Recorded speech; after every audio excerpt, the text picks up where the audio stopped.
Break के बाद आप सभी का एक बार फिर स्वागत न्यूज नाइट में। आइए खबरों में आगे बढ़ते हैं। आपको बता दें, प्रधानमंत्री नरेंद्र मोदी और फिनलैंड के राष्ट्रपति अलेक्जेंडर स्तब रायसीना डायलॉग 2026 के शुभारंभ सत्र में शामिल हुए। नई दिल्ली में हुए इस कार्यक्रम में कई देशों के नेता, मंत्री और नीति निर्माता शामिल हुए। फिनलैंड के राष्ट्रपति ने अपने संबोधन में बदलते वैश्विक हालात पर विस्तार से चर्चा की। उन्होंने कहा कि दुनिया जिस मोड़ पर है वहां से आगे ग्लोबल साउथ, विशेषकर भारत की भूमिका बहुत अहम रहने वाली है।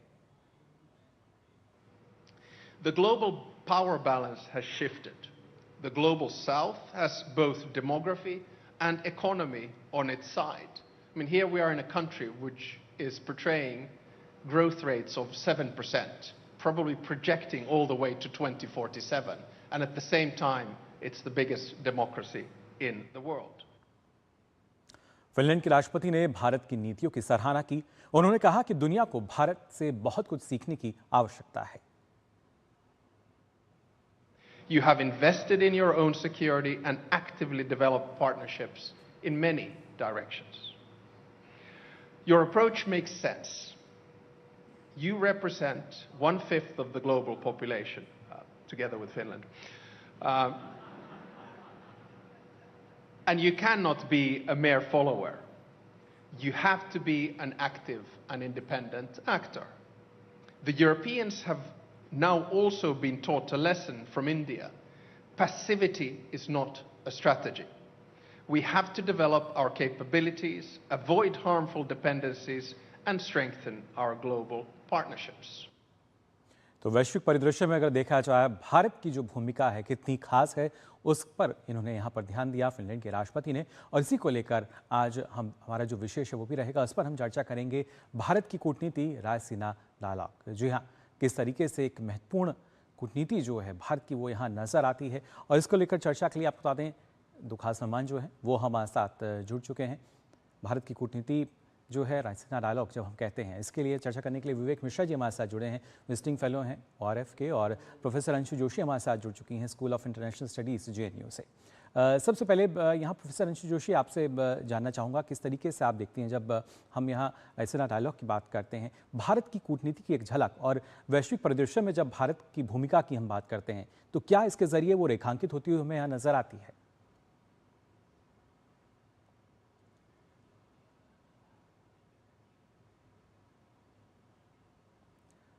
अंशु जी, आपसे गुजारिश है, अनम्यूट अपने आप को कर लीजिए, आपकी आवाज़ हम तक नहीं पहुंच पा रही है। जी, मेरी आवाज पहुंच पा रही है? जी बिल्कुल। मैं सबसे पहले आपको धन्यवाद दूं और डॉक्टर विवेक मिश्रा, मेरे को पैनलिस्ट, सम्मानित को पैनलिस्ट, उनको धन्यवाद दूं, क्योंकि रायसीना डायलॉग के आयोजक करता है और बहुत अच्छे से रायसीना डायलॉग 2026 की आज शुरुआत हुई है।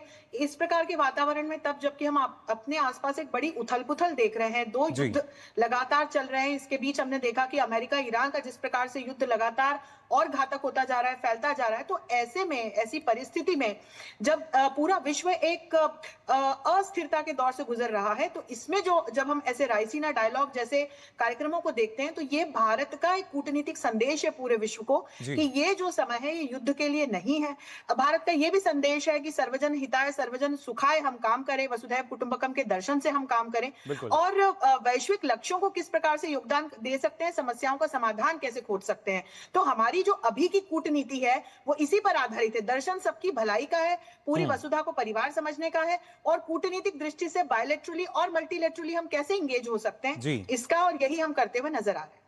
जी बिल्कुल। और खासतौर से विवेक जी, जिस तरीके से अंशु जी ने भी कहा, आयोजकों में से हैं आप, जब हम रायसीना डायलॉग की बात करते हैं, किस तरीके से अगर देखा जाए, ना सिर्फ भारत की भूमिका बल्कि पूरे विश्व को अपनी जो कूटनीति है उससे कहीं ना कहीं उससे परिचय कराना, और साथ ही जो हमारे लक्ष्य हैं उसको लेकर चलना, जिसमें जो शांति है वो हमें सबसे पहले नज़र आती है, संयम है वो हमें नज़र आता है। और आज भी हमने देखा किस तरीके से फिनलैंड के जो राष्ट्रपति हैं उन्होंने इस मंच से ये बात खुलकर कही कि जब ग्लोबल साउथ की हम बात करते हैं, जब विश्व एक नए वर्ल्ड ऑर्डर की हम बात करते हैं, तो वहाँ भी भारत की भूमिका कहीं ना कहीं हम देख सकते हैं। जी, ये कुछ सालों से ऐसा तो वाकिफ हो गया है कि जो ग्रेविटी है जियोपॉलिटिक्स की, वो इंडो पैसिफिक, हिंद प्रशांत की तरफ खींच कर आ गई है, और भारत उसमें एक अहम भूमिका निभाता है। जी।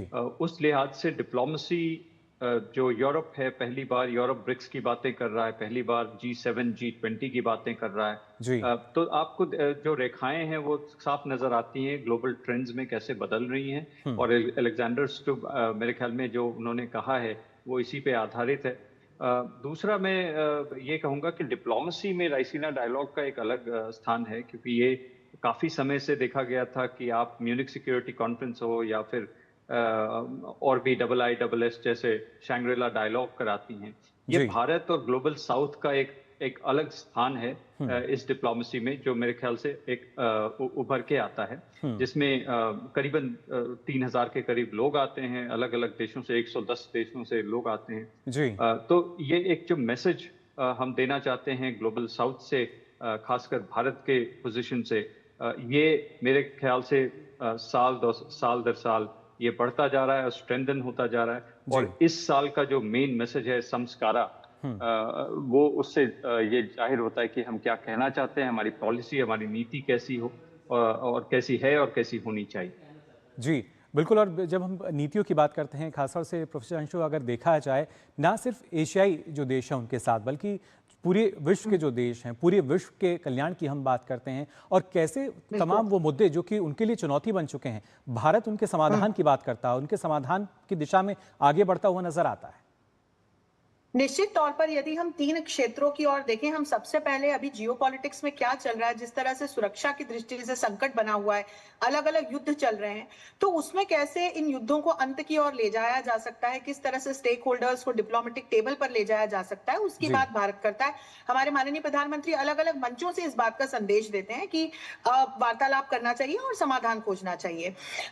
वहीं दूसरी ओर आप देखें कि जिस प्रकार से लगातार शक्ति की परिभाषा, तकनीक बदलती चल रही है, जिस तरह से आज के दौर में हम आज के दौर की समस्याओं के साथ साथ आगे का ट्रेंड भी देख रहे हैं कि वो एआई बेस्ड होगा। तो एआई गवर्नेंस को लेकर के बात करना, एआई के नियमनों को लेकर बात करना, लेकिन उसमें ग्लोबल साउथ के देश कहीं पीछे ना रह जाएं। इसी को ध्यान में रखते हुए अभी हमने दुनिया का सबसे बड़ा एआई समिट भी होस्ट किया था। सेमीकंडक्टर्स को लेकर, सप्लाई चेन्स को लेकर के बात करना, डिजिटाइजेशन की, तो ये तकनीक के डायमेंशन में नॉर्थ को साउथ से जोड़ते हुए भारत बात करता है। और फिर यदि मैं अर्थव्यवस्था की ओर जाऊं तो किस तरह से सबका विकास हो सके, सबका विश्वास हो, साथ हो, तो कैसे एक वैश्विक स्तर पर ये तमाम, अभी बीच में जैसे हमने जो टैरिफ के इश्यूज देखे, तो किस तरह से अलग अलग बैरियर्स को समाप्त करते हुए, सप्लाई चेन्स को रेजिलिएंट बनाते हुए, और ये अलग अलग एफटीएस के माध्यम से भारत काम कर रहा है। एक समाधान की भूमिका यहाँ भी पहले से भारत की नजर आती है। लेकिन विवेक जी, एआई की हम बात करें, डिजिटल गवर्नेंस की बात की जाए, इसके अलावा और कौन से विषय जिन पर खास चर्चा जो है वो हम मान सकते हैं राइसीना डायलॉग में होने वाली है? कई क्षेत्र हैं, जैसे डिफेंस हो गया, पार्टनरशिप, सिक्योरिटी, एक जैसा अंशु जी ने बताया कि एक अहम मोड़ ले रही है और वो क्रिटिकलिटी बहुत इंपॉर्टेंट है डिस्कशंस के लिए राइसीना डायलॉग में। प्लस क्रिटिकल मिनरल्स, आपने देखा होगा पैक्ट सिलिका हो, चाहे अदर ग्रुपिंग्स हो, कंट्रीज काफी अलाइन कर रहे हैं कि हमारे सप्लाई चेन्स सिक्योर हों और प्रिडिक्टेबल हों। और खासकर आप देखेंगे युद्ध हमारे करीब आता जा रहा है, पहले यूरोप में था, अब मिडल ईस्ट में जैसे फैल रहा है, उसकी तैयारी हम कैसे करें, इन मामलों पे खासकर काफी चर्चा होंगी। बट डिजिटाइजेशन, यूपीआई, खासकर डिजिटल में हम कितने एक्सपोर्ट्स कितने देशों को किस तरीकों से दे सकते हैं, इन मामलों पे भी काफी मुद्दों पे विषयों पे बात होगी।